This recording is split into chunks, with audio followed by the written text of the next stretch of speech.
आज की क्लास हम स्टार्ट करते हैं और आज का जो हमारा सबसे पहला मुद्दा है वो है रिवैल्यूएशन की एंट्रीज। क्योंकि देखो मैं आपको इतने सारे क्वेश्चन नहीं करा पाऊंगा, है ना, तो मैं क्या कर रहा हूं, सारे क्वेश्चंस में जो अलग अलग रिवैल्यूएशन की एंट्रीज हैं, क्योंकि आपका एक 8 मार्क्स का क्वेश्चन आएगा इस चैप्टर से एडमिशन से, उसमें क्या होगा, रिवैल्यूएशन अकाउंट बनाना होगा, रिवैल्यूएशन के आपके पास कुछ एडजस्टमेंट होंगे।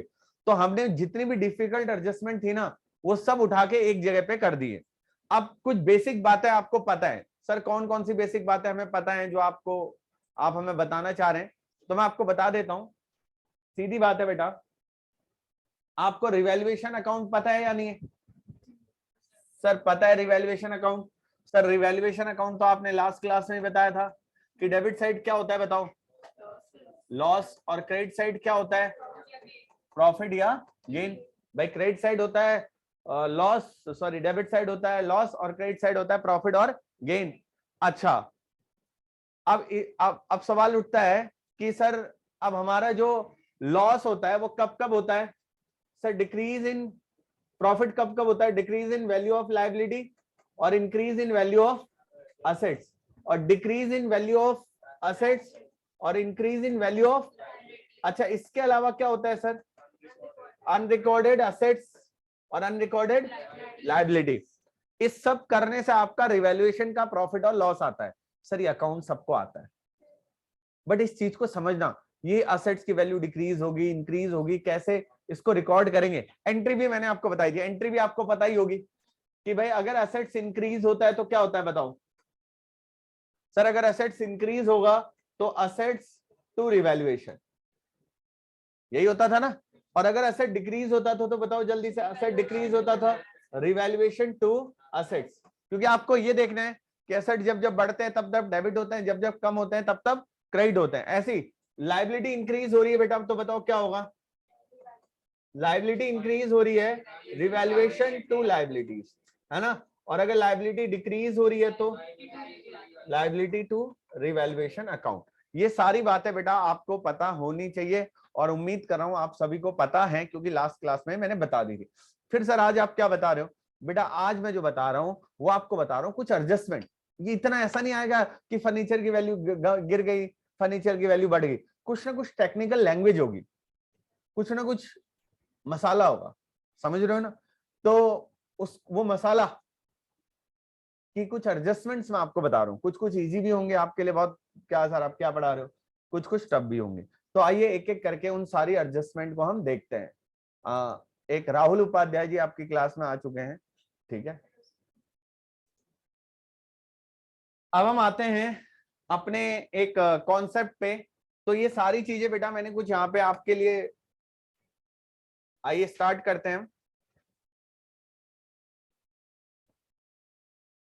तो देखिए ये आपके सामने है, हम ए एडजस्टमेंट से शुरू कर रहे हैं। फर्स्ट एडजस्टमेंट हमारी है, देखो ध्यान से समझना, मैं इनका रिवैल्यूएशन में इंपैक्ट बताऊंगा आपको, और आपके पास ये नोटबुक में है ही। The value of furniture is to be increased by 25,000। देखो मैंने आपको एक चीज बताई थी, एक होता है बाई, एक होता है टू, है ना। बाई मतलब होता है से, इतने से बढ़ गई, और टू मतलब होता है इतने तक बढ़ गई। देखो यहाँ पे सीधी सीधी बात है, फर्नीचर की बुक वैल्यू है 10,000, फर्नीचर की बुक वैल्यू कितनी है? 10,000। ये लिखा हुआ है क्वेश्चन में, given book value of furniture is rupees 10,000। Furniture की बुक वैल्यू 10,000 है, पर ये 25,000 तक, 25,000 से बढ़ गई, तो मतलब अब कितनी होगी होगी वैल्यू? 35। 25,000 से बढ़ गई।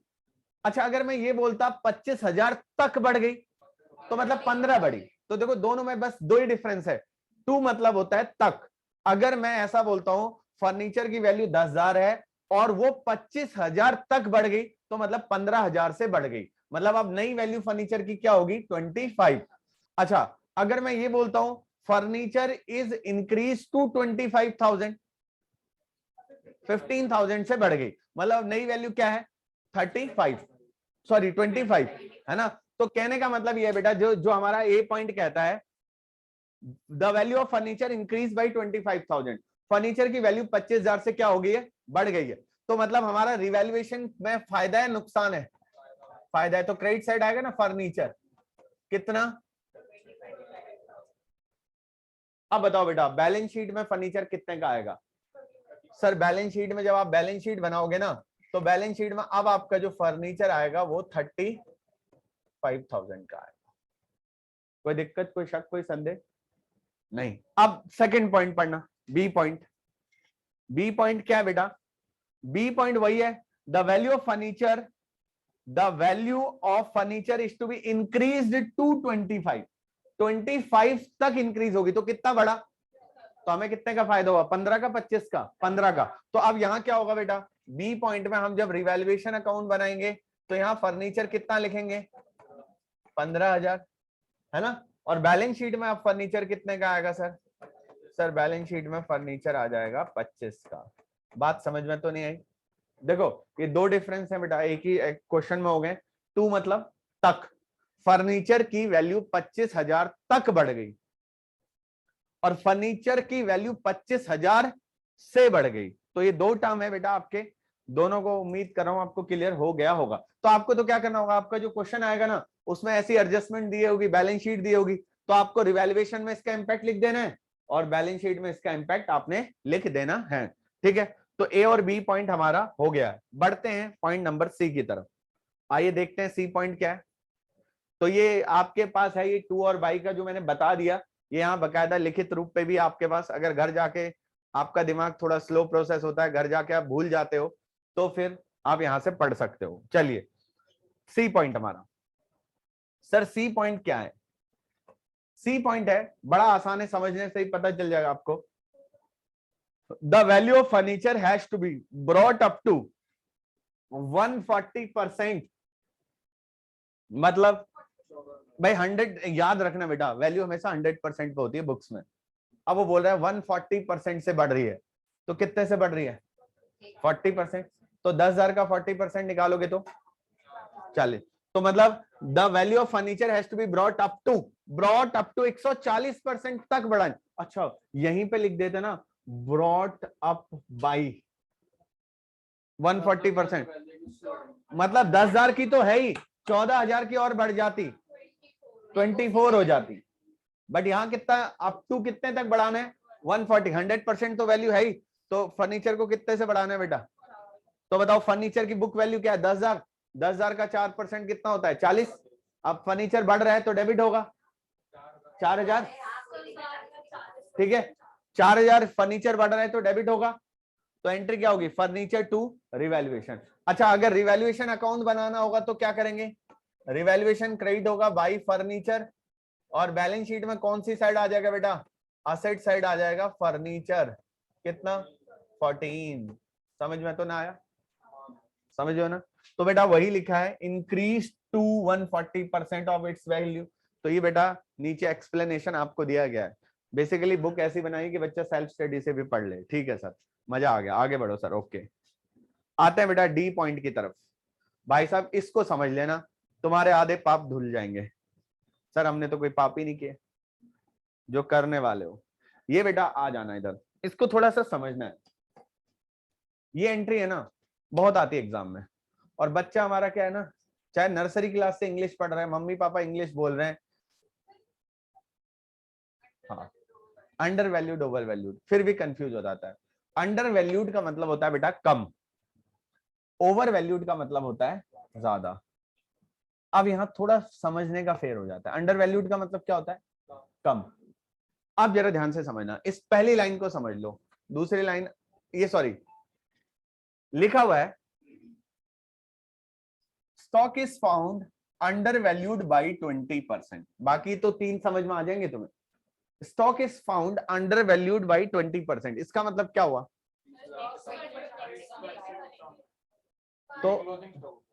तो उसको कम है, तो एक्चुअली इसने बोला है stock is found under valued by 20%। इसका मतलब जो बुक्स में स्टॉक आ रहा है ना वो अंडर वैल्यूड है, कम है,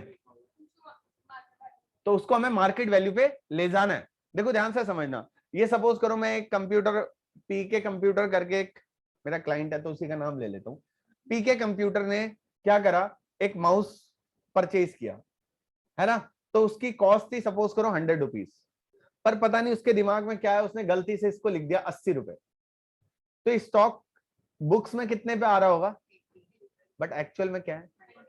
तो ये अंडर वैल्यूड है, ओवर वैल्यूड है? Under valued. तो इसकी वैल्यू मुझे क्या करनी पड़ेगी? अच्छा, जो बुक्स में वैल्यू आ रही है वो कितने परसेंट वैल्यू है? 80%। तो ये बोला है, देखो जरा बात को दोबारा ध्यान से समझना, stock is found under valued by 20%। Stock जो पाया गया वो कितने से अंडर वैल्यूड पाया गया? तो हमें उसे क्या करना पड़ेगा? उसकी वैल्यू बढ़ानी पड़ेगी। तो बताओ, अब ये जो 20,000 है ना, ये कम वाली वैल्यू है, ज्यादा वाली वैल्यू है? कम वाली। मतलब ये जो 20,000 है ना, ये 80% वैल्यू है, क्योंकि बुक्स में स्टॉक की वैल्यू क्या आ रही है? 20% कम आ रही है ना भाई। आपने जो स्टॉक बुक्स में लिखा है वो 100% वैल्यू पे है या 80% वैल्यू पे है? आपको कैसे पता? क्योंकि क्वेश्चन ने बोल रखा है भाई, जो बुक्स में स्टॉक आ रहा है वो 80% वैल्यू पे आ रहा है। तो ऐसे लिख देते हैं ना, 80% स्टॉक की वैल्यू जो है वो 20,000 है, तो 100% की कितनी होगी? तो 20,000 डिवाइडेड बाई 80 इंटू 100, बताओ क्या आएगा? 25,000। एक्चुअल में स्टॉक की वैल्यू क्या है बेटा? 25,000। जबकि बुक्स में हमने उसको कितना दिखाया? ध्यान रखना, अंडर वैल्यूड का मतलब जो बुक्स में वैल्यू आ रही है वो 20% कम आ रही है, मतलब 80% आ रही है ना। ओवर वैल्यूड का मतलब, अगर ओवर वैल्यूड होता मतलब बुक्स में फालतू की वैल्यू आ रही होती, समझो ना। तो यहां पे हमारा ये जो है स्टॉक है वो अंडर वैल्यूड है। कितने परसेंट से अंडर वैल्यूड है बेटा? 20% से। तो 20,000 80% है, तो 100% क्या होगा? तो एक्चुअल में स्टॉक की वैल्यू क्या है बेटा? तो बताओ, स्टॉक की वैल्यू बढ़ानी पड़ेगी, कम करनी पड़ेगी? तो आपको पता है बेटा, जब भी एसेट बढ़ता है तो डेबिट होता है, तो स्टॉक टू रिवैल्यूएशन। तो एंट्री होगी बेटा हमारी stock account debit to revaluation account. तो एंट्री तो वही करी। अच्छा, अगर इसको बैलेंस शीट में दिखाना हो, तो अगर अकाउंट बनाना होगा तो रिवैल्यूएशन के क्रेडिट साइड लिखोगे आप बाई स्टॉक 5,000 और बैलेंस शीट में कितना लिखोगे? 25। अच्छा, ये वाला तो हमारा समझ, पहला ये वाला तो बिल्कुल आप कर ही लोगे। Stock is found under valued by 5,000, इसमें क्या है? स्टॉक अंडर वैल्यूड था 5,000 से, तो आप उसको क्या कर दोगे? बढ़ा दोगे। सेम ऐसे the market value of stock 25,000, stock पहले कितने का था? 20 का, अब कितने का हो गया? 25 का, तो वैसे ही बढ़ गया। तो सिर्फ समझने वाला पॉइंट कौन सा था बेटा? यहाँ पे बी पॉइंट। ध्यान रखना, जब भी आ जाए अंडर वैल्यूड तो ऑलवेज आपने क्या करना है? तो आपने उसको हमेशा कम, जैसे क्वेश्चन ने बोला है कि stock is under valued by 20%, मतलब बुक्स में जो स्टॉक आ रहा है बेटा वो अंडर वैल्यूड है 20% से, मतलब उसकी जो 80% वैल्यू है, तो 20,000 80% वैल्यू है, तो 100% वैल्यू क्या होगी? है ना। चलिए, उम्मीद कर रहा हूं आपको समझ में आ गया होगा। ठीक है सर। ई पॉइंट, अब यहां उल्टा होगा थोड़ा सा। ई पॉइंट में क्या है? Over valued. ओवर वैल्यूड मतलब 20% ज्यादा लिखा है आपने। ओवर वैल्यूड का क्या मतलब होता है बेटा? ओवर वैल्यूड का मतलब होता है कि बुक्स में ज्यादा आ रहा है, कम आ रहा है।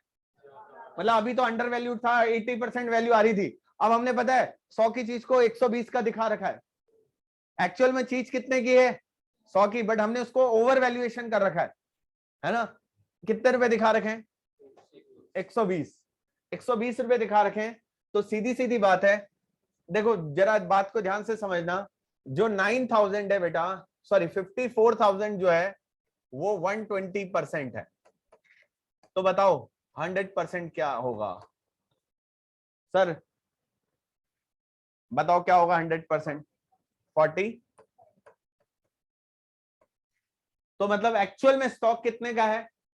देखो, आपने एक बात याद रखनी है, अंडर वैल्यूड है तो 100 में से माइनस कर देना, क्योंकि कहीं भी 100% से ज्यादा वैल्यू होती नहीं है ना। अगर अंडर वैल्यूड है मतलब आपने उससे कम दिखा रखा है, 80% दिखा रखा है। ओवर वैल्यूड ज्यादा है, ओवर वैल्यूड मतलब आपने बुक्स में ज्यादा वैल्यूएशन दिखा रखा है, 120% दिखा रखा है। तो इसका मतलब एक्चुअल में स्टॉक की वैल्यू कितनी है? 45। बट आपने बुक्स में कितना दिखा रखा है? ज्यादा दिखा रखा है, कम दिखा रखा है? तो हमें उसको क्या करना पड़ेगा? उसकी कम। असेट जब भी कम होता है तो क्या होता है बेटा? क्रेडिट या डेबिट? क्रेडिट। तो रिवैल्यूएशन टू स्टॉक। अच्छा, जब इसका इसका बताओगे बेटा बैलेंस शीट में, जब बनाओगे रिवैल्यूएशन अकाउंट बनाओगे तो कौन सी साइड लिखोगे? डेबिट साइड लिखोगे। टू स्टॉक कितना है? 9,000। और बैलेंस शीट में क्या लिखोगे? Stock of. समझ में तो ना आयो? आगे हो सर? ठीक है, बहुत अच्छा लग रहा है सुन। चलिए आगे बढ़ते हैं फिर अब। नेक्स्ट पॉइंट हमारा, अच्छा इन दोनों ऊपर वालों को तो समझना बड़ा आसान है। Stock is found over valued bye 9,000, stock 9,000 रुपए से ज्यादा पाया गया, मतलब ओवर वैल्यूड। ओवर वैल्यूड मतलब जहां एक्चुअल में उसकी वैल्यू इतनी नहीं है, पर बुक्स में आपने फालतू की वैल्यू दिखा रखी है, समझो ना, तो उसे हम बोलते हैं ओवर वैल्यूड। जैसे पेटीएम हुआ ना, पेटीएम का शेयर लोगों को बर्बाद कर गया है ना, LIC का शेयर ओवर वैल्यूएशन पे, मतलब था नहीं उतनी वैल्यू जितनी वैल्यू लगा दी लोगों ने, 900 की 600 की चीज 900 में बेच दी, ठीक है, तो ओवर वैल्यूएशन बोलते हैं उसे, फालतू है तो उसे कम करना पड़ेगा। अंडर वैल्यूएशन मतलब कुछ शेयर्स को कम आंकते हैं, ठीक है, तो वो अंडर वैल्यूएशन है, तो उनकी वैल्यू हमें क्या करनी पड़ेगी, बढ़ानी पड़ेगी। ऐसे बेटा ये लिखा है। अब जरा इसको समझ लो, लास्ट पॉइंट को भी है, जरा बात को ध्यान से समझना, ये वाला point. A major part of stock included in the books 9,700 has been badly damaged and expected to realize at 700। मतलब एक 9,700 का स्टॉक है जो पूरी तरीके से क्या हो चुका है बेटा, डैमेज हो चुका है। ऐसा होता है ना कि भाई सीधी सीधी बात है, कुछ हमने सामान रखा था, उन सामान में से 9,700 का सामान ऐसा है जो पूरी तरीके से क्या हो चुका है, डैमेज हो चुका है, ठीक है, वो पूरी तरीके से क्या हो चुका है बेटा, डैमेज हो चुका है। तो डैमेज हो चुका है, तो अब आप देखते हैं एक्सपेक्टेड टू रियलाइज कितने में रियलाइज होगा। अब आपका टोटल स्टॉक कितने का है, 54। दो तरीके से समझ सकते हो आप इसको, पहले आसान तरीके से समझो, ये 54 में 9,700 इंक्लूडेड है, 54,000 में 9,700 क्या है, तो बताओ ये 9,700 इंक्लूडेड है, तो बताओ बैलेंस स्टॉक कितने का बचा, जल्दी से बताओ, जरा जल्दी से बताओ बैलेंस स्टॉक कितने का बचा, 44। क्या ये स्टॉक में कोई दिक्कत है, नहीं सर ये तो बिल्कुल ओके है, क्योंकि दिक्कत सिर्फ किसमें है बेटा, ये 9,700 वाला कितने का हो गया, 700 से डैमेज होके ये सिर्फ 9,000 का बचा, कितने का बचा, तो आपका जो नया स्टॉक सॉरी 9,000 का रिड्यूस होके सिर्फ कितने का बचा, 700 का, तो अब आपका नया स्टॉक कितने का बच गया, 45, और डैमेज कितने का हुआ, 9 का। तो आप ऐसे भी समझ सकते थे ना, आप कुछ मत सोचो, 9,700 की चीज सिर्फ कितने की बच गई, तो कितने का लॉस हो गया, 9,000 का। तो स्टॉक को आप 9,000 रुपए किससे क्या कर दोगे, कम कर दोगे, ठीक है। जो बेटा जो बातें मैंने बताई वो यहाँ अंग्रेजी में लिखी, अगर आप घर जाके पढ़ने के इच्छुक हो। इसमें क्या होगा, बात वही होगी ना, ये 9,700 का स्टॉक कितने का हो गया भाई, 9,700 का स्टॉक था, इतना बुरी तरीके से डैमेज हो गया, होगी ना, वो तो एंट्री तो होगी, कितने का लॉस हुआ स्टॉक में, 9,000 का, तो वो तो एंट्री होगी, रिवैल्यूएशन टू स्टॉक। वो एक्चुअली देखो, ये एक ही ट्रांजैक्शन 3 तरीके से पूछी जा सकती है आपसे। अब वो ऐसे भी पूछ सकता है, stock is found over valued bye 9,000, वो भाई देखो ना, आपका स्टॉक कितने से कम हुआ बेटा, 9,000 से, भाई ठीक है, 9,700 की चीज 700 की होगी, 9,000 से, इसका मतलब बाकी स्टॉक बिल्कुल ओके है भाई। हमने टोटल स्टॉक 54 का था, जिसमें से 44,300 का स्टॉक बिल्कुल ओके है, बिगड़ा किसके साथ है, इस 9,700 के साथ। ये 9,700 भी पूरा जीरो नहीं हुआ है, 700 हुआ है, मतलब 9,000 कम हुआ है, तो 9,000 ये कम हुआ है, और सर सॉरी 9,000 कम हुआ है, ये बस, ये तो जीरो है, तो टोटल 9,000 से स्टॉक को कम कर दिया, ठीक है। चलिए आगे बढ़ते हैं, नेक्स्ट पॉइंट देखते हैं बेटा। ई पॉइंट हो गया हमारा, अब आसान आसान पॉइंट है दो। एफ पॉइंट पे आते हैं, ध्यान से समझना। देखो भाई, हमारे यहाँ एक चीज है, जब कोई आप पैसे नहीं देता ना, लोग उसकी प्रॉपर्टी पे कब्जा कर लेते हैं, है ना, और ये राइट भी होता है। जब आप बैंक से सपोज करो आपने अपनी बिल्डिंग को या बिजनेस के थ्रू लोन लिया होता है ना, अगर आप विजय माल्या बन जाते हो, मतलब वैसे नहीं, वैसे बिजनेस के पॉइंट ऑफ व्यू से, और आप पैसे नहीं देते हो, तो आपके बिजनेस को टेक ओवर कर लेता है कौन, बैंक, और फिर आपका बिजनेस कौन चलाता है, तो ऐसे ही कई बार क्रेडिटर्स क्या करते हैं, बोलते हैं तू हमारे पैसे नहीं दे रहा ना, चल कोई दिक्कत नहीं, हम तुम्हारी फर्म में क्या बन जाते हैं, पार्टनर। अच्छा एक बात बताओ, रिवैल्यूएशन में क्या आता है बेटा, असेट्स की वैल्यू कम होना और बढ़ना, और लायबिलिटी की वैल्यू कम होना और बढ़ना, है ना, यही आता है ना, फायदा नुकसान आता है। अब इस लाइन को पढ़ना, जरा ध्यान से समझना भाई, सीधी ऐसे समझो, इस बच्चे ने जिसका नाम अश्मित है, इसने मेरे 40,000 रुपए देने थे। कितने रुपए देने थे? 40,000। ये नहीं दे रहा है। इसने बोला सर आप ऐसा कर लो, आप मेरे बिजनेस में पार्टनर बन जाओ। तो जो मैंने इसको 40,000, जो इसके मैंने 40,000 रुपए देने थे, वो मेरी किस में कन्वर्ट हो जाएगी? कैपिटल में। मैंने बोला ठीक है, तूने मेरे 40 देने थे ना, वो मेरी मत दियो तू, वो मेरी क्या मान ले? कैपिटल। नहीं समझे बात को? बेटा बिजनेस की कितने टाइप की लायबिलिटी होती है? दो, एक तो इंटरनल होती है और एक एक्सटर्नल। इंटरनल लायबिलिटी में क्या आता है? कैपिटल। और एक्सटर्नल लायबिलिटी में क्या आता है? क्रेडिटर। तो हमने एक बंदे के 10,000 रुपए देने थे, है ना, अब हम चाह रहे हैं कि वो बंदा हमारा क्या बन जाए? पार्टनर बन जाए। हमने बोला ठीक है, हमने तेरे 10,000 देने थे ना, हम इस 10,000 को क्या मान लेते हैं? तेरी कैपिटल। तो हमने तो 10,000 देने ही है ना, हम तुझे 10,000 देंगे तो तू फिर वो पैसे यहाँ इन्वेस्ट करेगा। इससे बढ़िया जो आपकी आपकी जो क्रेडिटर है उनको हम क्या मान लेते हैं? क्या मेरी कोई लायबिलिटी कम हुई? सर एक लायबिलिटी कम हुई, दूसरी बढ़ गई। वो क्रेडिटर कन्वर्ट हो गए किस में? कैपिटल में। क्या इससे कोई रिवैल्यूएशन में इंपैक्ट आएगा? क्या कोई फायदा नुकसान हुआ क्या? भाई फायदा तो तब होता ना जब मुझे क्रेडिटर देने कम पड़ते। भाई अभी भी तो देने ही पड़ रहे हैं ना, वो कन्वर्ट हो गए किस में? कैपिटल में। तो यही बोल रहा है, देखो, out of the total creditor sum of ₹32,000 due to C a new partner which was transferred to. तो हम क्या कर देंगे? हम एंट्री कर देंगे क्रेडिटर टू कैपिटल। क्रेडिटर कम हो जाएंगे 32,000 से और कैपिटल क्या हो जाएगी बेटा? बढ़ जाएगी। तो एंट्री हो जाएगी क्रेडिटर टू कैपिटल। इसका इंपैक्ट रिवैल्यूएशन में नहीं आएगा। उसका रीजन है, यहाँ पे कोई आपकी लायबिलिटी कम हुई है क्या? एक लायबिलिटी ने दूसरी लायबिलिटी में कन्वर्ट हो गई। हमारी एक है ना, कोई कम नहीं हुई मेरी लायबिलिटी। भाई ठीक है, अभी तक वो क्रेडिटर के नाम से जाने जाते थे, अब वो किसके नाम से जाने लगेगा? कैपिटल। बिजनेस की तो दोनों ही लायबिलिटी होती है, ठीक है, तो ध्यान से समझ। चलिए आगे बढ़ते हैं। एफ जी, जी करने के बाद हम 5 मिनट का रेस्ट करेंगे। नहीं जी नहीं, एच के बाद, ठीक है बेटा। आइए ध्यान से समझिए, फिर कहानी सुनाऊंगा एक, चलो ध्यान देना। जी पॉइंट, कहानी सुननी है ना, तो ढंग से 2 पॉइंट है, ठीक है। आ जाओ, जी पॉइंट क्या है बेटा? An office equipment of 6,000 is unrecorded in the books. इससे आसान कुछ हो सकता है क्या? अनरिकॉर्डेड है, उसे रिकॉर्ड करना है, तो असेट्स बढ़ेंगी या कम होंगी? बढ़ेंगी। तो एंट्री क्या हो जाएगी बेटा? ऑफिस इक्विपमेंट टू रिवैल्यूएशन, है ना। और इसमें हम क्या करेंगे? हम जब इसका अकाउंट बनाएंगे तो रिवैल्यूएशन में कौन सी साइड लिखेंगे बताओ? रिवैल्यूएशन में डेबिट साइड लिखेंगे, क्या? Credit side, by office equipment 6,000। और बैलेंस शीट में क्या करेंगे बताओ? असेट में से माइनस कर देंगे ऑफिस इक्विपमेंट जो भी। अच्छा ऐड करेंगे, सॉरी बढ़ रहे हैं ना, अनरिकॉर्डेड है, बढ़ रहे हैं, तो क्या कर देंगे? ऐड कर देंगे, है ना। चलो आगे देखते हैं बेटा, H point.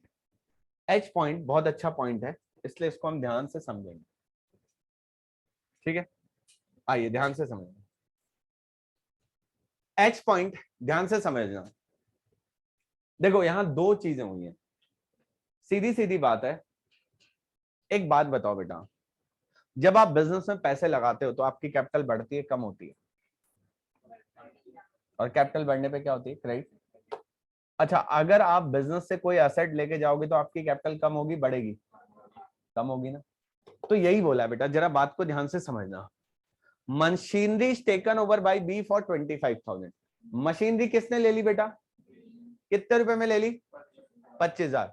Given book value of machine is 21,000, जबकि मशीन की वैल्यू कितनी है? और वो ले कितने में गया?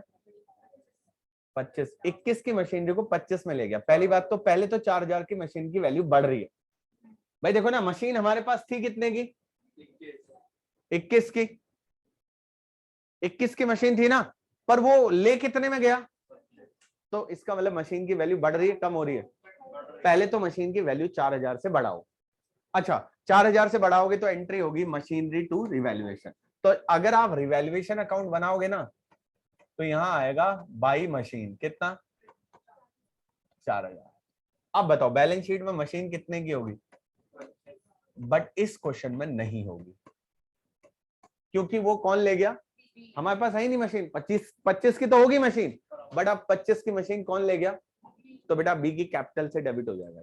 हम बी की कैपिटल से 25,000 रुपए क्या कर लेंगे भाई, सपोज करो बी की कैपिटल 1 लाख है ना, हम उससे बोलेंगे भाई आज से तेरी कैपिटल 1 लाख नहीं है, तो 25 की मशीन लेके जा रहा है, आज से तेरी कैपिटल कितने की है 75। तो बेटा एक और एंट्री हो जाएगी B2 मशीन। तो मतलब बैलेंस शीट में नहीं आएगा, जब आप कैपिटल अकाउंट बनाओगे ना किसका, बी का, तो बी के कैपिटल के डेबिट साइड आ जाएगा टू मशीन 25K। क्यों सर, अगर ये लाइन नहीं लिखी होती ना बी ले गया तब तो बैलेंस शीट में ही आता, बट क्योंकि यहां लिखा है कि वो मशीन कौन ले गया, पार्टनर ले जा सकता है, ठीक है। नहीं उसने ड्राइंग करी, खरीदी होती तो पैसे देके जाता, अभी अगली एंट्री में पैसे देके जाता तो फिर कैश में ऐड हो जाता। अगर सपोज करो कोई पार्टनर मशीन लेके जा रहा है और वो उतना क्या देके जा रहा है कैश, तो वो फिर वो कैश में ऐड होता, बट ये तो ड्राइंग ही है ना। एक नहीं ड्राइंग की एंट्री हो तो गई ना, बी कैपिटल टू मशीन, ये विड्रॉ कुछ भी मान लो, अल्टीमेटली उसकी कैपिटल ही तो विड्रॉ हो रही है ना भाई। जब भी कोई पार्टनर कोई एसेट लेके जाता है, अब वो कैश में लेके जाता है तो भी कैपिटल कम होगी, मशीन की फॉर्म में ये उसी की तो एंट्री है ना भाई। ड्राइंग करेगा तो बी की कैपिटल कम होगी, और कैश में कर रहा है मशीन में कर रहा है तो B2 मशीन होगी। अगर कैश ले जाता है तो B2 कैश होती, समझो ना। अब क्योंकि इस क्वेश्चन में इसलिए बैलेंस शीट में नहीं लिखा। हाँ एक क्वेश्चन और आएगा, वो मशीन तो ले गया पर बदले में क्या दे गया कैश, तो फिर वो ड्राइंग नहीं है, फिर वो कैश में ऐड हो जाएगा ना, सेल ऑफ एसेट्स है ना भाई। अगर क्वेश्चन ये बोलता कि है ना बी मशीन ले गया और बदले में 25,000 कैश दे गया, तब तो फिर तो एंट्री होती कैश टू मशीन, तो कैश बढ़ जाता फिर आपने, क्योंकि उस केस में मेरे पास उतने पैसे आए होते। क्या यहाँ पैसे आए नहीं, ठीक है बात समझ में तो नहीं आई। चलो ठीक है 2 मिनट का ब्रेक लेते हैं, 2 मिनट। क्वेश्चन आइए बेटा, नेक्स्ट कॉन्सेप्ट देखते हैं हम अपना। आइए बेटा, अब मैं इसके बाद आपको कुछ क्वेश्चन कराऊंगा। अब ये वाला मोस्ट इंपॉर्टेंट कर लो इसे भी टिक।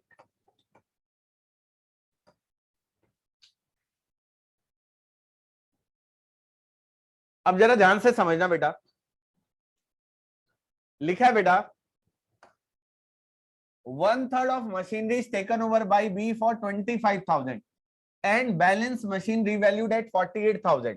Given book value of machine is 60,000. मतलब आपके पास एक मशीन है जो बुक्स में बैलेंस शीट में आपको 60,000 रुपए की दे रखी है, उसका 1/3 जो है वो बी ले गया कितने में 25 में, और बाकी जो मशीन की वैल्यू है वो कितनी है 48 में। तो जरा इसको ऐसे समझते हैं, देखो ध्यान से समझना, इसको हम ऐसे समझते हैं कि हमारी जो मशीन है ना, उस मशीन की जो बुक वैल्यू है वो कितनी है बेटा 60,000। मशीन की जो बुक वैल्यू है वो है 60,000। अब 1/3 मशीन को, तो मतलब 60,000 का 1/3 कितना होता है 1/3 है 20,000। इसको बी ले गया और 25,000 है ना, इस मशीन को बी ले गया, कितने में ले गया। अच्छा रिमेनिंग मशीन की वैल्यू अगर देखो 2/3, अच्छा 20,000 ये है तो रिमेनिंग मशीन की वैल्यू क्या है, अच्छा उसकी वैल्यू क्या होगी, ऐसा क्वेश्चन ने बोला है। तो कुल मिला के एक बात बताऊं, मतलब मशीन की वैल्यू देखो 20 की 25 होगी, 5,000 तो यहां बढ़ गई वैल्यू भाई, 20 की मशीन को 25 में ले गया, 5 तो यहां बढ़ गई वैल्यू। अच्छा और 40 वाली कितनी होगी 48, 8,000 यहां इंक्रीज होगी वैल्यू। तो बताओ टोटल वैल्यू कितने से इंक्रीज होगी 13,000 से। कैसे पता चला भाई, देखो ना 60,000 की मशीन थी, 1/3 मशीन की वैल्यू होती है 20,000, तो 20,000 की मशीन को 25,000 में ले गया, मतलब 5,000 का तो फायदा यही हो गया। और बाकी जो मशीन बची 40,000 की, उसकी वैल्यू क्या बोल रहा है वो, तो 8,000 की वैल्यू वहां इंक्रीज होगी। तो टोटल कितने से वैल्यू इंक्रीज हुई बेटा? 13,000 से। तो मतलब पहले, सबसे पहले एंट्री क्या होगी? मशीन की वैल्यू बढ़ रही है कम हो रही है? तो सबसे पहले एंट्री होगी मशीन क्या?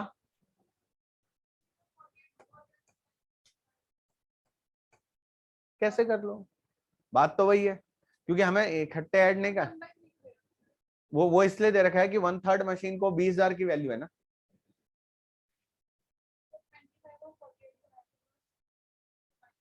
अच्छा, फिर रिमेनिंग मशीन की वैल्यू कैसे निकालोगी जब तक तुम्हें नहीं पता होगा? कैसे भी कर लो, वैसे आपकी मर्जी। अगर दूसरा तरीका कोई, भाई ये है ना, 20 की मशीन 25 की होगी और 40 की जो रिमेनिंग बची उसकी वैल्यू 48 होगी। आप कैसे भी ले लो कि सीधा इनको जोड़ लो भाई, ठीक है। 25 और 48 कितना हो गया? 73। 60 की मशीन 63 होगी, लिखना तो तब भी पड़ेगा ही। तो आपका टोटल मशीन कितने से बढ़ गया?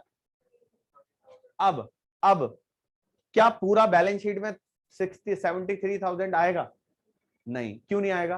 क्योंकि बैलेंस शीट में तो आएगा सर 48। सिर्फ बैलेंस शीट में कितना आएगा? 48। सर फिर बाकी का क्या होगा? वो तो बी ले गया, तो उसकी क्या एंट्री हो जाएगी बताओ? सर उसकी एंट्री हो जाएगी B2 मशीन। कितने से होगी बेटा? 25। बताओ, ये वाली एंट्री समझ में आई?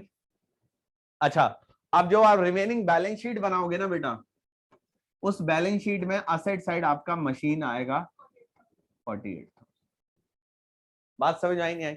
मैं एक बार दोबारा रिपीट कर लेता हूं। हाँ, मैं एक बार रिपीट कर देता हूं फिर डाउट के लिए। देखो, हमारे पास क्वेश्चन ने बोला है 60,000 की मशीन थी। अब उसने बोला है 1/3 मशीन को, 1/3 मतलब 60,000 का 1/3 कितना होता है? 20,000। 20,000 की मशीन को बी ले गया 25 में।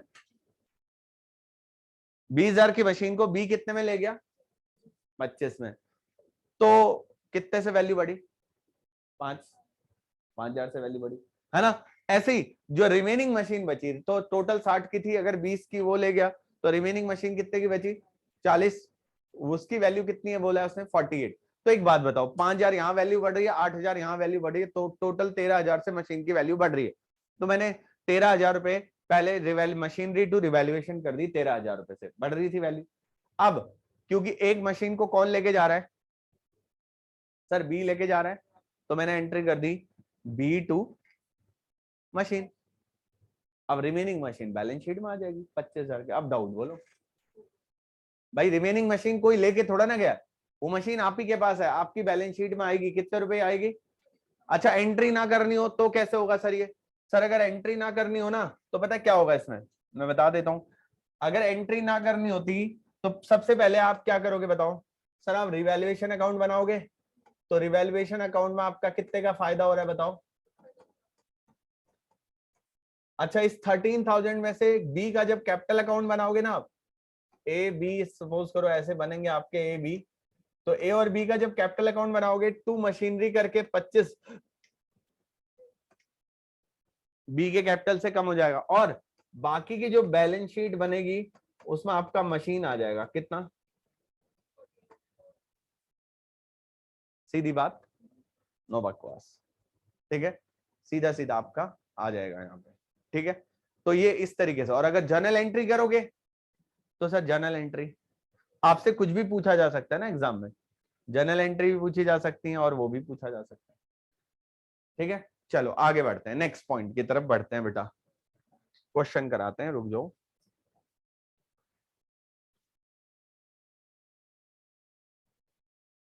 आ जाइए, अब ये आप करोगे, 2 मिनट दे रहा हूं आपको। जे पॉइंट आप सबने करना है, जे पॉइंट आप सबने करना है बेटा, सिर्फ एंट्री और रिवैल्यूएशन दोनों। ऑनलाइन वाले बच्चे भी करेंगे जे पॉइंट। Excuse me sir. अब देखते हैं थोड़ा इस क्वेश्चन को, बिल्कुल उसी की तरह से है, थोड़ा यहीं पे मैं इसको समझा देता हूं, ध्यान से समझना।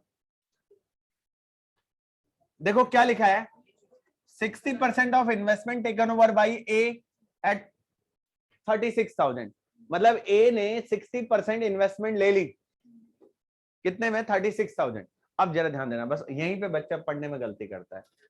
30% ऑफ रिमेनिंग इन्वेस्टमेंट, अगर ये जिस बच्चे ने इस बात को ध्यान दिया होगा ना 30% ऑफ रिमेनिंग इन्वेस्टमेंट, तो आपका गलत नहीं हुआ होगा, बाकी सबका गलत हो गया होगा, क्योंकि बच्चों ने बोल दिया होगा 60 30 10, वो गलत है। लिखत है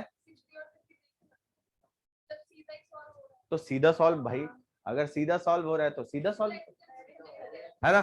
तो जरा ध्यान से समझना, वो इसलिए दे रहा है बेटा, यहाँ पे अभी उसने वैल्यूज भी दी, कई जगह आगे वैल्यू नहीं देगा या हिडन रख देगा कुछ, है ना।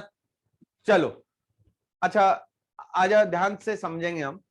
देखो वैसे तो आपका टोटल स्टॉक जो है वो कितने का है, 50,000। टोटल स्टॉक कितने का है, तो 50,000 का 60% कितना होता है बताओ, 30,000। तो ये 30,000 का स्टॉक कौन ले गया, ए, कितने में ले गया, तो मतलब यहां 6,000 का बड़ा या कम हुआ, बड़ा है।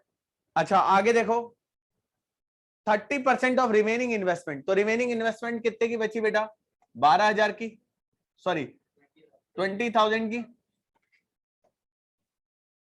20,000 का 30% कितना होता है, जल्दी से बताओ, 6,000। 6,000 की इन्वेस्टमेंट को कितने पे ले गया बेटा वो, 5,000 में कौन ले गया, बी। तो यहां फायदा हुआ नुकसान हुआ, कितने का, 1,000 का नुकसान हुआ, है ना। अब बताओ रिमेनिंग इन्वेस्टमेंट कितने की बची भाई, 20 में से 6 गए तो 12 या 14, और उसकी वैल्यू क्या हो गई है 17, तो यहां बढ़ रही है, यानी कि यहां वैल्यू क्या हो रही है, बढ़ रही है, कितने से, 3,000 से। तो आप देखो टोटल इन्वेस्टमेंट की वैल्यू कितने से बढ़ रही है, 6 से वहां बढ़ रही है, 3 से वहां बढ़ रही है, 9, एक कम हो रही है, तो 8 से बढ़ रही है। तो सबसे पहली एंट्री होगी investment account debit to revaluation 8,000। सभी बच्चों को ये वाली एंट्री तो समझ में आ गई होगी, है वो भी ठीक है ना। बट ये वाले को तो ऐसे ही करना पड़ेगा ना। अब यहाँ 36 से करनी पड़ेगी ए की एंट्री, 36 से ए डेबिट होगा और 5 से बी डेबिट होगा, तो ए बी टू इन्वेस्टमेंट। और बैलेंस शीट में कितने की इन्वेस्टमेंट आएगी बताओ, बैलेंस शीट में जो इन्वेस्टमेंट आएगी वो कितने की आएगी, 17,000 की इन्वेस्टमेंट आएगी। ठीक है, समझ में आ रही बात है नहीं? ठीक है सर, आइए आगे बढ़ते हैं फिर। हाँ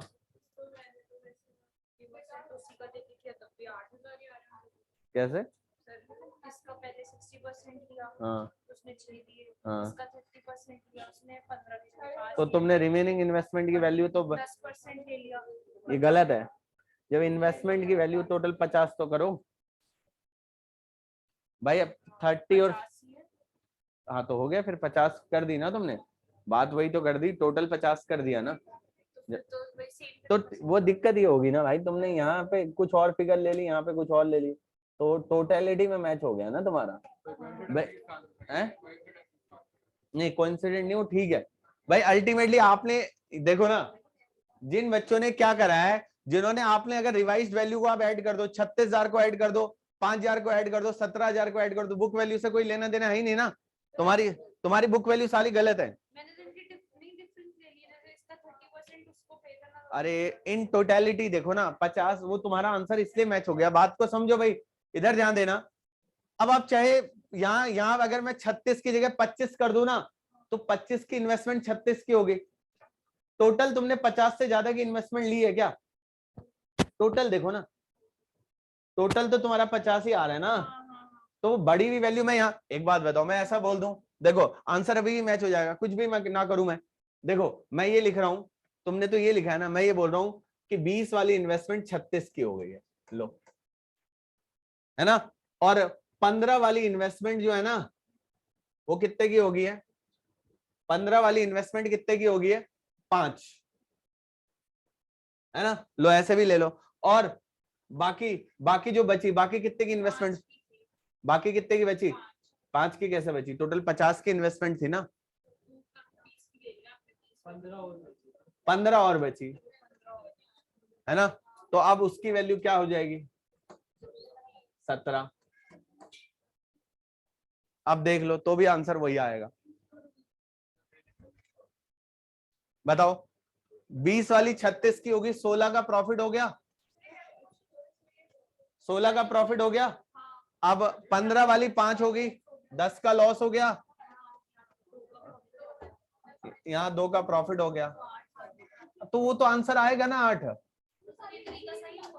अरे भाई मैंने क्या बोल रहा हूँ, तुम्हें एक समझा रहा हूं मैं, तुम कुछ भी गलत करोगी ना, क्योंकि तुम ये वाली वैल्यू तो सेम ले रही हो और ये वाली टोटल कॉस्ट 50 ले रही हो, तो वैल्यू कुछ भी ले लो इधर, टोटल कॉस्ट से कंपैरिजन कर रही हो ना तुम, तो इसलिए आंसर सही आ रहा है। तुम गलत भी करोगी तो भी आंसर सही हो गया ये। बट अगर क्वेश्चन में ऐसा नहीं होता, कुछ झोल होता ऊपर नीचे, तो चलिए आइए आगे बढ़ते हैं बेटा। अब ये जो कर देगा ना बच्चा, उसको मानूंगा मैं हीरो। के पॉइंट जल्दी से करो, के पॉइंट। ये कोई दिक्कत नहीं, आंसर देख के भी नहीं होगा। 10% जिन बच्चों का नहीं हुआ उनके लिए मैं बता रहा हूं, नथिंग यार, कुछ भी नहीं है। देखो सीधी सीधी भाई देखो, बच्चा ना पढ़ के घबरा जाता है, बचपन से इंग्लिश पढ़ रहा है और इंग्लिश देखते हालत खराब हो जाती है ना। तो देखो, there is a liability of 3000 included in bills payable is not likely to be arise. एक लाइबिलिटी है 3000 रुपए की बिल्स पेबल में, अब जो अराइज नहीं होगी, मतलब हमें उसको पे नहीं, तो फायदा है नुकसान है? फायदा है। तो हमारी लाइबिलिटी कम हो रही है, तो एंट्री क्या हो जाएगी, लाइबिलिटीज टू रिवैल्यूएशन, तो बिल्स पेबल टू रिवैल्यूएशन, है ना। Bills payable are to be return back by 3000। Bills payable कितने से रिटर्न बैक हो रहे हैं, 3000 से, तो फायदा है नुकसान है? रिटर्न बैक का मतलब हमें अब उनको देना नहीं पड़ेगा, ठीक है। तो उम्मीद कर रहा हूं आपका ये मामला सेट हो चुका है। सर ये तो बहुत आसान है, मैं ऐसे ही समझा देता हूं। There is likely to be claim for damages, मतलब there is likely to be claim damages against the firm for which provision of 15,000 is to be made. जिसके लिए हमें कितने का प्रोविजन बनाना है, फायदा होगा नुकसान होगा? सर जब भी आपको किसी चीज के लिए प्रोविजन बनाना है ना, तो हमारा क्या होगा, नुकसान, प्रॉफिट से बढ़ेंगे। तो ये हमारा रिवैल्यूएशन टू, ठीक है। तो अब मैं आपको 5 मिनट का ब्रेक दे रहा हूं, फिर 5 मिनट के बाद कौन सा बेटा आपको डैमेजेस देने हैं, तो आपके लिए फायदा है नुकसान है? ठीक है, आपकी लायबिलिटी बढ़ रही है ना, चलो ठीक है। तो अब हम 5 मिनट के ब्रेक के बाद बहुत महत्वपूर्ण चीज स्टार्ट करेंगे। जो घर में बैठे हो चाय पी सकते हैं, बेटा तुम्हें नहीं पिला सकता हूँ चाय, ठीक है। ठीक, अब इधर ध्यान दीजिए बेटा। अब जो एडजस्टमेंट मैं आपको कराने जा रहा हूं, that is most important adjustment, वो आपके एग्जाम में आती है, ठीक है। तो मैं सबसे पहले आपको डेटर से रिलेटेड एडजस्टमेंट करा रहा हूं। भाई देखो ध्यान से समझना, और इनको नोट भी करना है, बट बाद में, पहले समझ लेना है। अब ये नहीं बोल रहा नोट करना है तो बस नोट ही कर लेंगे सर, समझेंगे नहीं। तो ध्यान से समझना, मैं ही बोल रहा हूं, मेरे जो डेटर है ना बेटा, ये बैलेंस शीट दे रखी है मुझे, और मुझे दे रखे हैं डेटर 10,000 के, और इसमें दे रखा है प्रोविजन 2,000 का। तो बचा कितना बेटा, 8,000। डेटर्स हैं 10,000 के, और उसमें जो प्रोविजन है वो कितने का है बेटा? तो एक बात बताओ, मेरे डेटर 10 के हैं या 8 के हैं? नहीं सर, मेरे डेटर 10 के हैं। आज प्रोविजन का मतलब समझ लो, प्रोविजन का मतलब लॉस हो सकता है, कंफर्म नहीं है। मतलब मैं मान रहा हूं, एक प्रूडेंस कॉन्सेप्ट था मेरा कि भाई हो सकता है मुझे लॉस हो, अभी कंफर्म नहीं हुआ है। एक्चुअल में लॉस हो भी सकता है, और वैसे तो रियल सेंस में पता है, हमें जो इसको ऐसे, हमें तो ऐसे दिया जाता है, बट इसको ऐसे होना चाहिए, ये ऐसे होना चाहिए। आपके बैलेंस शीट में डेटर्स पूरे कितने के आने चाहिए, 10, और ये प्रोविजन अलग से आना चाहिए, प्रोविजन फॉर डाउटफुल डेट्स अलग से आना चाहिए 2,000 का, है ना। बट वो एक तरीके से हम उसे माइनस करके दिखा देते हैं, तो हमें ऐसा लगता है कि डेटर्स कम हो गए। अभी हमें डाउट है, हो सकता है नहीं भी हो सकता। अब मुझे क्वेश्चन दे रखा है, ये क्वेश्चन एक ही है ना, ठीक है। तो मुझे क्वेश्चन दे रखा है ये, तो ध्यान से समझना। इसके नीचे एडजस्टमेंट दे रखी है मुझे। एडजस्टमेंट में बोलता है बैड डेट्स रुपीस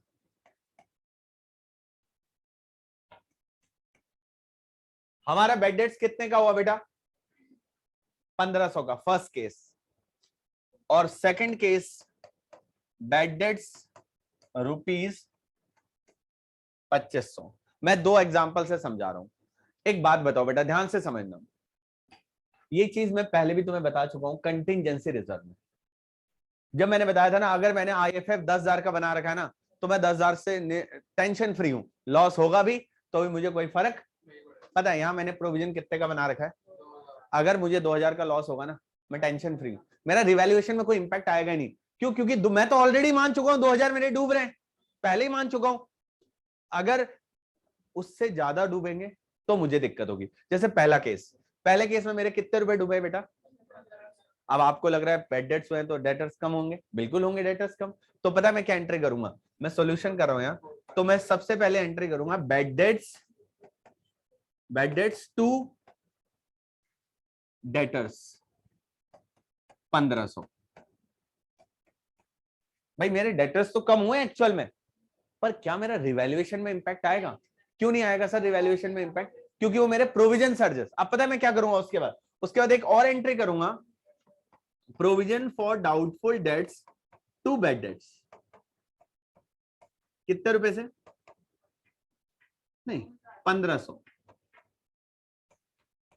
1500 से वो पूरा का पूरा जो लॉस हुआ था ना मुझे बैड डेट्स का, वो मैंने किससे एडजस्ट कर लिया? प्रोविजन से। किससे एडजस्ट कर लिया? अब बताओ, अब जो मेरी नई बैलेंस शीट बनेगी ना, उस नई बैलेंस शीट में, जो मेरी न्यू बैलेंस शीट बनेगी, उस नई बैलेंस शीट में मेरे डेटर्स कितने के होंगे? सर उस नई बैलेंस शीट में आपके डेटर्स होंगे 8500 के।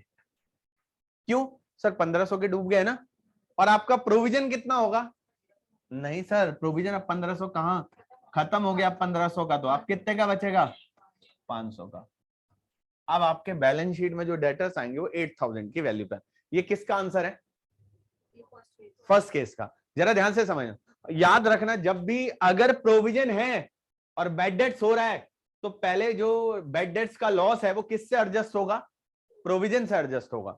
उसके बाद भी कुछ बचेगा तो वो कहां जाएगा? रिवैल्यूएशन में। हमारे इस क्वेश्चन में ना कुछ बचा, सॉरी हमारा तो, हाँ दोनों में से सब। प्रोविजन भी तो कम हो गया ना आपका। भाई क्या प्रोविजन कम नहीं हुआ बैड डेट्स की वजह से? आपने जो माना था वो कंफर्म हो गया ना लॉस आपका। हाँ ठीक है, तो मेरा अब डेटर कितने के बचे? तो मैंने भी तो 85 लिखा है। प्रोविजन टोटल कितने का था? आप कंफर्म कितने के बैड डेट्स हो गए, तो उससे प्रोविजन से एडजस्ट हो गए बैड डेट्स। तो अब आपके 500 का प्रोविजन अभी भी बचा हुआ है आपके पास। मतलब आपको लग रहा था 2000 डूबेंगे, पर डूबे 1500 ही ना, समझो ना। बट आप सेकंड केस सुनना, आपको क्या लग रहा था कितने डूबेंगे? 2000। आपने तो प्रोविजन 2000 का बना रखा है ना, सेम केस है। डूब गए कितने? अब आपका 500 का लॉस एक्स्ट्रा जो हो गया ना, वो रिवैल्यूएशन में जाएगा। तो पहली एंट्री सेम रहेगी। बताओ पहली एंट्री क्या रहेगी? तो पहली एंट्री तो वही होगी बेटा, bad debts account debit, bad debts account debit to debtor. कितने से होगी ये? अब बैड डेट्स का लॉस आपका रिवैल्यूएशन में, तो प्रोविजन फॉर बैड डेट्स 2000, पूरा का पूरा प्रोविजन खत्म हो जाएगा। Revaluation account debit 500 to debtors, sorry to bad dates.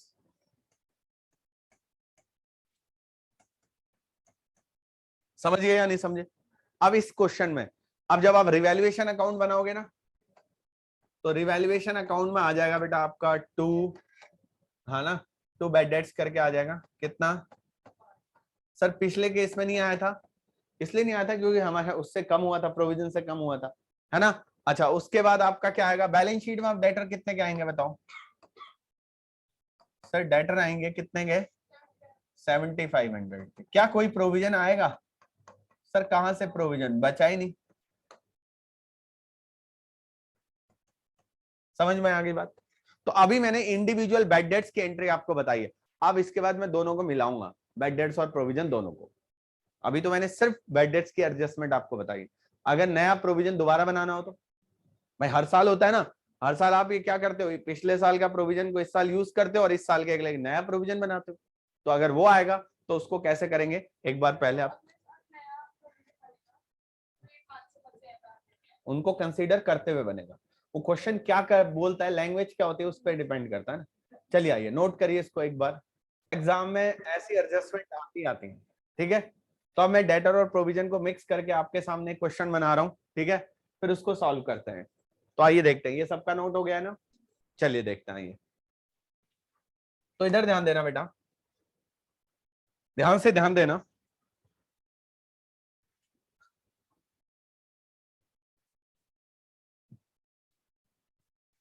आपके पास डेटर है 50,000 का और प्रोविजन है 5,000 का, तो नेट बचे 45, ठीक है। उसके बाद सबसे पहला है सर आपका bad debts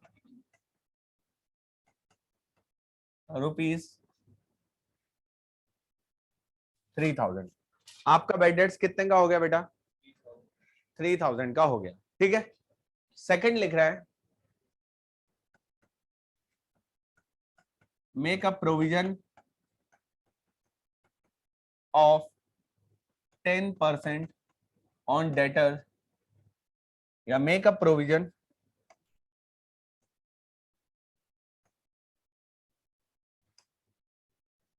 at the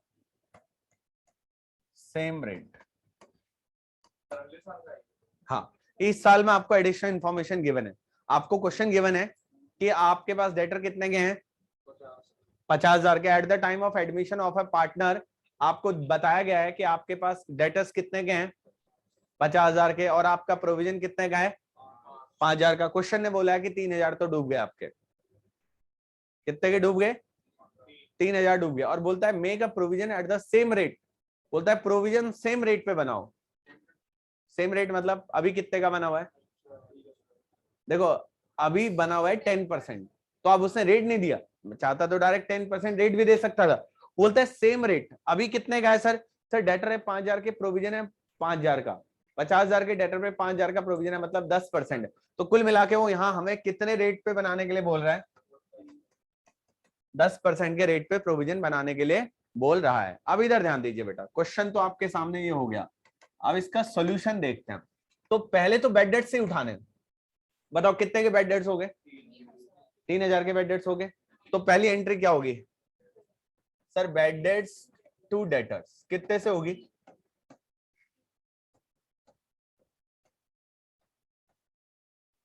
bed debts to debtor कितने से होगी बेटा, 3,000 से होगी। अच्छा अब बताओ, अब फिर इसको प्रोविजन से एडजस्ट कर देंगे। तो provision for doubtful debts to bad debts कितने से हो गए बेटा, 3,000 से। अब आप मुझे एक चीज बताओ, अब आपके पास डेटर का क्या बैलेंस है, 47,000, और प्रोविजन का क्या बैलेंस है बताओ। सर प्रोविजन भी अभी कितने रुपए बचा हुआ है, 2,000। अब क्वेश्चन ने बोला है सेम रेट पे प्रोविजन बनाना है, तो अब हमें कितने का प्रोविजन बनाना पड़ेगा, हमारा जो नया प्रोविजन होगा 4700, तो हमारा जो न्यू प्रोविजन होगा वो कितना होगा, 47,000 का 10%, 47, बताओ ऑलरेडी कितने का है हमारे पास, तो और कितने का बनाना पड़ेगा, 2700 का और बनाना पड़ेगा। तो सर रिवैल्यूएशन में सिर्फ कितना आएगा, 2700। तो पता है इसका इंपैक्ट क्या होगा, आप जब रिवैल्यूएशन अकाउंट बनाओगे ना, ये क्वेश्चन इतना तो क्वेश्चन है, ध्यान रखना ये।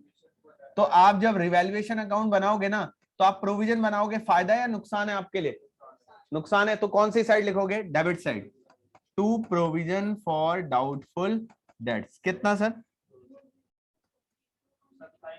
भाई ये पीएनएल नहीं बना रहे ना बेटा, हम रिवैल्यूएशन के थ्रू बना रहे हैं, एडमिशन हो रहा है अभी, हम फाइनल अकाउंट नहीं बना रहे। भाई ये हमारा एक तरीके से नुकसान है या नहीं है? हम असेट्स और लाइबिलिटीज का नुकसान निकाल रहे हैं। We are not preparing PNL here. भाई यहाँ पर्पस समझो, पर्पस क्या है इस चैप्टर का?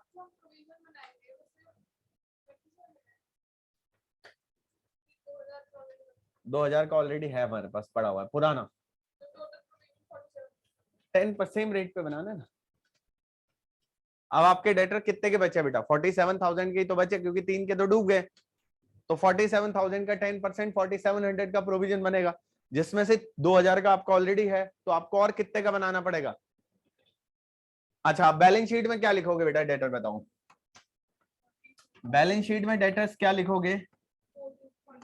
47,000 माइनस प्रोविजन कितना है, तो कितना आएगा? 43 42। समझ में तो नहीं आई बात? आगे तो बहुत अच्छा सुंदर सा लिखने वाले बच्चे हो हैं। एंट्री भी बता देता हूँ किसकी, इसकी एंट्री, इसकी एंट्री होगी बेटा, नहीं, revaluation to provision for doubtful debts, entry होगी रिवैल्यूएशन अकाउंट डेबिट।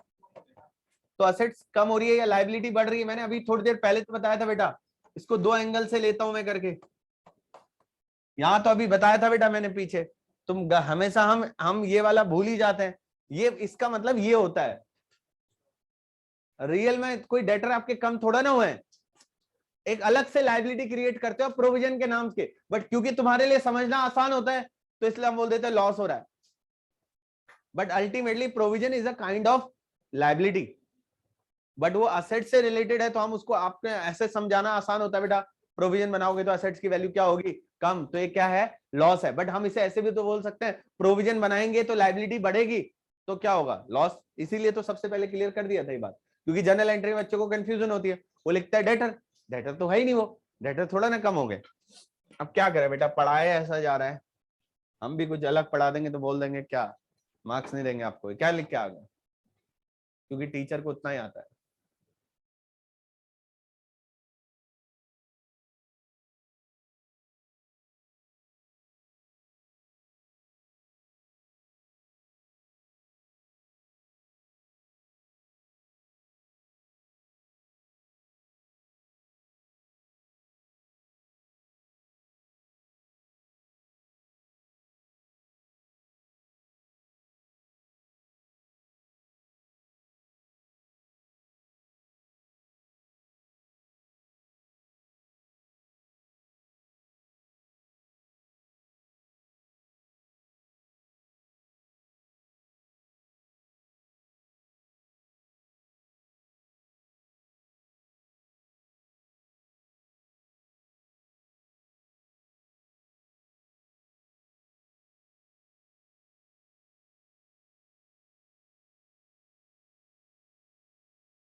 भाई सब तुम लोग क्लास में बैठे हो या नहीं बैठे हो?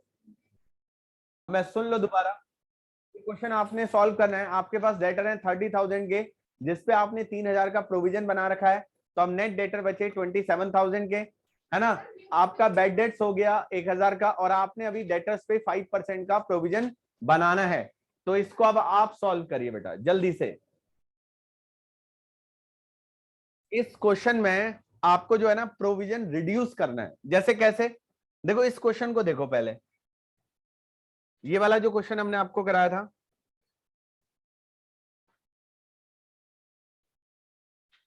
देखिए इस क्वेश्चन में आपको प्रोविजन बनाना था 4700 का, और आपके पास ऑलरेडी कितना था? तो आपने 2700 का और बनाया था, तो एंट्री हुई थी revaluation to provision for doubtful debt. But अब हम जो ये क्वेश्चन कर रहे हैं ना, इस क्वेश्चन में पता है आपको प्रोविजन बनाना है 1450 का, 1450 आएगा, 29,000 का 5%। आपके डेटर्स कितने के थे बेटा? 30 में से 1 एक ही का, तो ठीक है, तो गलत बनाया। ठीक है, तो आइए ध्यान से समझेंगे इसको अब। तो देखो भाई, इधर ध्यान देना, पहली एंट्री बैड डेट से होगी, तो एंट्री हो जाएगी बैड डेट्स टू डेटर्स 1000 रुपए से, और फिर क्या एंट्री होगी बताओ? Provision for bad debts to bad debts 1000 रुपए से। अब बताओ डेटर का बैलेंस क्या है? 29,000। कैसे? 30 - 1। और प्रोविजन का बैलेंस क्या है बताओ? 2000। अब क्वेश्चन ने बोला कितने का प्रोविजन बनाना है? 5%। तो 29,000 का 5% निकालोगे तो कितना होगा? सर 1450 का प्रोविजन बनाना है आपको, but already you have excess provision. आपके पास कितने का है ऑलरेडी? तो यहां तो आपको प्रोविजन को खत्म करना पड़ेगा सर, यहां तो आपको प्रोविजन को क्या करना पड़ेगा, क्योंकि यहां तो आपको जरूरत से ज्यादा प्रोविजन है। आपको जरूरत कितने की है? 1450, और है कितने का? 2000। तो यहाँ कितने का प्रोविजन कम करना पड़ेगा आपको? तो जनरली बनाते हैं तो नुकसान होता है, कम करते हैं तो क्या होता है बताओ? प्रॉफिट। तो क्या एंट्री होगी? PFDD to revaluation. समझ में तो ना आयो? आ गए हो? ठीक है सर, मजा आ गया। ओके, और मजा देते हैं आपको। नहीं नहीं बिन, अब देखो ये वाला टॉपिक तो खत्म ही करूंगा मैं। नहीं नहीं अभी नहीं हुआ ना, अभी टॉपिक खत्म करूंगा बेटा। देखो हर चीज तुम्हारी, सो जाओ। आइए अब लास्ट से बेटा आपके लिए है, जिस बच्चे ने ये कर लिया वो सहनसा है।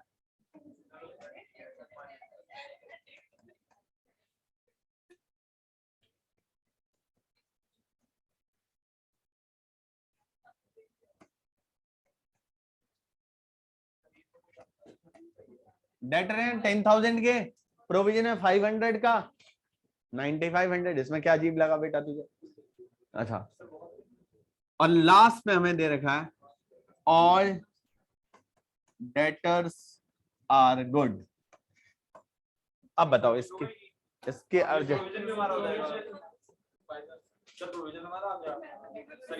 एंट्री बताओ। बिल्कुल बिल्कुल सही बोला, ये दोनों बच्चे तरक्की करेंगे जिंदगी में। इन्होंने अब ये सेंस है मेरे को। आ जाओ भाई, इधर ध्यान देना। लिखा है सर हमने, हमारे डेटर्स कितने के बेटा, और हमने उस पे कितने का प्रोविजन बनाया? 500 का। अब प्रोविजन हम कब बनाते हैं बेटा?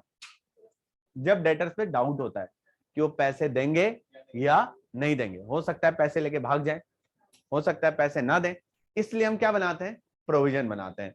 अब क्वेश्चन बोल रहा है ऑल डेटर्स आर गुड, सभी डेटर्स अच्छे हैं। तो जब अच्छे डेटर हैं तो क्या प्रोविजन की जरूरत होती है क्या? सर प्रोविजन की जरूरत तो तब होती है जब डेटर बुरे होते हैं, धोखेबाज होते हैं। समझ रहे ना, है ना? तो आप यहाँ पे आप क्वालिटेटिव नहीं है ना, क्वांटिटी है। If all debtors are good then no need of this provision. Provision is always required for doubtful debts. वो अलग ऐसे तो, वो तो फिर तो कुछ भी हो सकता है, वो तो कहीं भी हो सकता है। क्वेश्चन है ना वो, अभी तो हमें नहीं नजर आ रहा है ना कोई बुरा, तो फ्यूचर में तो अब हम क्या करेंगे बेटा? इस प्रोविजन को हम खत्म कर देंगे। तो अब हम क्या कर देंगे? Provision for bad debts, doubtful debts to revaluation. तो बेटा इस 500 के प्रोविजन की हमें कोई जरूरत नहीं है। बात समझ में तो नहीं है? हाँ बेटा, ऑनलाइन वाले बच्चों को भी आ गई समझ में बात? जो एडजस्टमेंट मैंने कराई है ना, इन सारे एडजस्टमेंट को एक बार नोट्स में देख लेते हैं, फिर फटाफट हम अपने अपने घर जाते हैं। और पता ही है तुम्हें करना क्या है, सर को पासवर्ड शेयर कर दें। आज पासवर्ड देखता हूँ कौन भेजता है मुझे। है? मेरा नंबर? नहीं नहीं, अभी बात चल रही है। आ जाओ भाई, मैंने ये वाली एंट्रीज आपको करा दी हैं। आप एक बार नोट्स में ये जरूर पढ़ना, वाई जेड डेटर कितने टाइप के होते हैं? गुड डेट्स मतलब जो अच्छे हैं, जो पैसे दे देंगे। बैड डेट्स जिन्होंने कंफर्म है। डाउटफुल डेट्स जिन्होंने ये कर लिया। ठीक है, तो ये सारी चीजें मैं आपको करा चुका हूं नोट्स में।